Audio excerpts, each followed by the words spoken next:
Secretary समेत कानूनी team ने शिरकत की है। चीफ इलेक्शन कमिश्नर ने पुरअमन इंतखाबात के निकात पर तमाम टीम को खराजे तहसीन पेश किया। ब्रीफिंग में कहा गया है कि इंटरनेट की बंदिश के बायस इंतखाबी अमल में खलल पैदा हुआ। इलेक्शन कमीशन जल्द मुकम्मल नताइज का ऐलान कर देगा। इसी बारे में मज़ीद तफसीलात जान लेते हैं।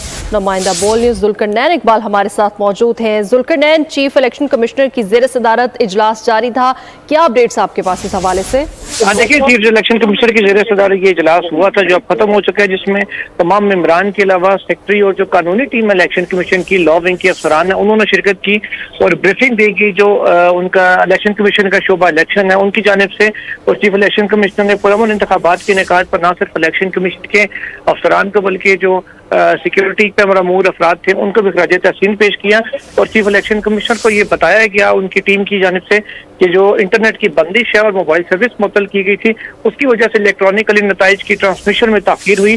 तो हम जल्द से जल्द पूरी कोशिश की जा रही है कि तमाम नताइज का ऐलान कर दिया जाए। ये ब्रीफिंग दी गई है इजलास जी बिल्कुल। चीफ इलेक्शन कमिश्नर की जानिब से पुरअमन इंतखाबात के निकात पर भी तमाम टीम को खराज तहसीन पेश किया गया है।